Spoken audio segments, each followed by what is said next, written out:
बड़ा ताज्जुब होता है कि आप जानवरों का इस्तेमाल करते हैं। Actually, they are the special. दरअसल जानवरों से बेहतर ये काम कोई नहीं कर सकता, इसीलिए हम उन्हें काम पे लगाते हैं। वो कैसे?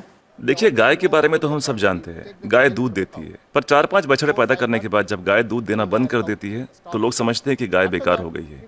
इसी तरह लोग कचरे को भी बेकार समझते हैं, पर माइनस और माइनस के मिलने पर ही प्लस बनता है। To minus always plus. बस इन दोनों चीजों को साथ में जोड़ने की जरूरत है। And every 4 hours we collect in the bulk इसलिए हम सब्जी मार्केट से हर 4 घंटे में बचा हुआ माल उठाते हैं। fruit mandis. So there's कुदरत ने हर चीज के लिए वक्त दिया है, अगर उस वक्त के अंदर आप सही इस्तेमाल कर ले तो वो चीज बेकार नहीं रहती, उसमें से कुछ काम की चीज निकलती है। resource. So the dry इसलिए हम अपने प्रोजेक्ट में गाय को अपॉइंट करते हैं, हर 35 किलो छिलकों के लिए एक गाय। उनका काम है इन सब्जियों के ताजे छिलकों को खाना, गोबर देना और फिर शेड में आराम करना, रिटायर्ड जिंदगी जीना।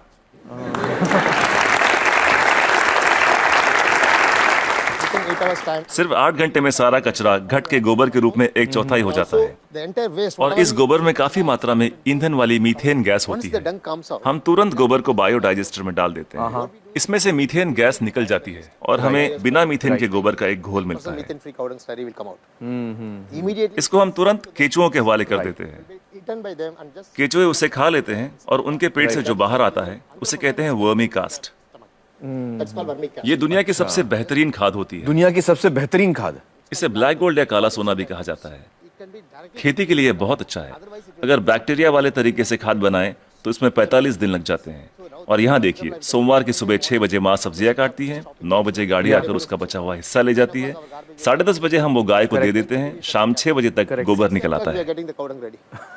Put in the बायोडाइजेस्टर में गोबर से मीथेन निकाल ली जाती है और उसका घोल बचता है, उसे केचुए खा लेते हैं और तीसरे दिन सुबह तक यानी 72 घंटों से भी कम समय में ब्लैक गोल्ड मिल जाता है। खाद बनाने का ये दुनिया का सबसे तेज तरीका है, कोई मशीनें काम नहीं कर पाएगी, वो भी बिजली का इस्तेमाल किए बिना।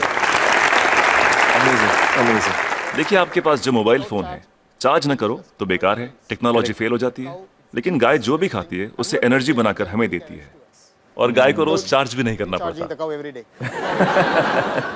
और दूसरे जानवरों का इस्तेमाल कैसे होता है?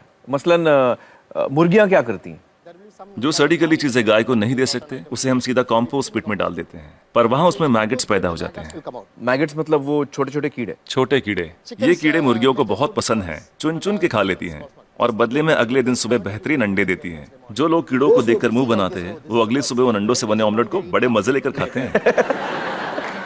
No technology can do this. कोई टेक्नोलॉजी, कोई मशीन ये नहीं कर पाएगी। No machine in the world. दुनिया में ऐसी कोई मशीन नहीं बनी जो कीड़े खाए और अंडे दे। बिल्कुल ठीक, बिल्कुल ठीक। But the chickens will also लेकिन हर चीज में जहाँ कुछ खूबियां होती हैं वहाँ कुछ खामियां भी होती हैं। positive and negative. Okay. मुर्गियों के साथ एक परेशानी है, आप चाहे पूरा दिन उनसे काम ना लें, आराम करने दें, In the daytime, फिर भी वो रात को काम नहीं करेंगी। night time it never work. तो रात को कौन काम करता है? For that रात we को are हमें मेंढक को काम पर लगाना पड़ता है और वो सिर्फ नाइट ड्यूटी ही करते हैं। कुदरत का करिश्मा है, एक दूसरे की कमी को पूरा कर देते हैं, ना तनख्वाह मांगते हैं, ना बोनस, ना यूनियन बनाते हैं, ना हड़ताल करते हैं, बस अपने अपने काम में लगे रहते हैं। सही है, सही है। तो मुझे बताइए कि ये बतखें क्या करती हैं? duck's favorite food. बतख का पसंदीदा खाना है मछलियाँ। अब मछली बाजार का कचरा म्यूनिसिपैलिटी के लिए सरदर्द होता है, पर वही मछलियाँ बतख के लिए दावत हैं। तो अगर आप हर 3 घंटे में मछली बाजार का कचरा उठा के बतखों को दे दे तो ये तुरंत हजम कर लेंगी।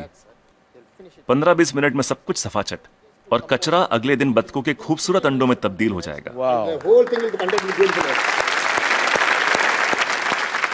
Normally the ducks will lay आमतौर पर बतखें हर महीने 8 से 10 अंडे देती हैं, लेकिन जब हम उन्हें मछलियों और दूसरे नॉनवेज की खुराक देते हैं तो 24-24 अंडे देना शुरू कर देती हैं। ओह, and if I have 20 ducks then multiplied by yeah, we have a हम हर 11 मादा पे एक नर बतख रखते हैं। duck on one male duck. why 11 female and 1 male? हमें तो अंडों से मतलब है, एक ही नर बतख काफी है। तो ये जानवर आपके लिए बहुत अहमियत रखते हैं। They are the people doing जी बिल्कुल, इनकी वजह से ही तो इतने बढ़िया नतीजे मिल रहे हैं। तो इस वक्त आप किसी प्रोजेक्ट पे काम कर रहे हैं? yeah, right now I'm working with Coimbatore. फिलहाल कोयम्बतूर में काम चल रहा है, डिस्ट्रिक्ट रूरल डेवलपमेंट एजेंसी के साथ। हम 10 ग्राम पंचायतों का काम संभाल रहे हैं जो एक म्यूनिसिपैलिटी के बराबर है। It's equal to one municipality. एक गांव में तो मैं समझ सकता हूं कि ये हो सकता है क्योंकि वहां पर छोटे पैमाने पे करना है, लेकिन अगर बड़े पैमाने पे करना है, जैसे किसी शहर में करना है, आपका जो तरीका ये मुमकिन है? बड़ी म्यूनिसिपैलिटियों की दिक्कत यह है कि शहरों में जगह कम होती है, पर हमें कचरे को 100 किलोमीटर दूर ले जाने की जरूरत नहीं। ये काम हर वार्ड में होना चाहिए। इसलिए डिसेंट्रलाइज मेथड अपनाना बहुत जरूरी है। छोटे छोटे स्तर पर करना चाहिए। Decentralise method. लोग हजारों टन कचरे से एक साथ निपटना चाहते हैं, पर ये सोच ही गलत है। अगर मैं आपको एक बड़ा कटहल दूं, तो आप उसे एक साथ एक बार में खा सकते हैं, लेकिन अगर उसके छोटे छोटे टुकड़े कर दें, तब खाना आसान हो जाएगा। इसलिए हर 2 किलोमीटर की रेडियस पे SLRM सेंटर होने चाहिए। SLRM सेंटर क्या होता है? Solid and liquid resource management centre. तो हर 2 किलोमीटर पे ये सेंटर होना चाहिए। जी, डिसेंट्रलाइजेशन एक कामयाब तरीका है। साथ ही कचरे को अलग अलग इकट्ठा करना भी बेहद जरूरी है। मिसाल के तौर पर सलून में से सिर्फ 6 तरीके का कचरा निकलता है। वो क्या? महिलाओं के बाल, पुरुषों के बाल, ब्लेड, क्रीम लगे हुए पेपर या टिश्यू, आफ्टर शेव, कॉस्मेटिक्स वगैरह के डिब्बे और कुछ बचा हुआ खाना और फूल वगैरह। Some flowers, other things. So we don't. हम नहीं चाहते कि ये चीजें बाकी का कचरा ले जा रहे ट्रक में मिलाई जाए। इसके लिए अलग गाड़ी होनी चाहिए।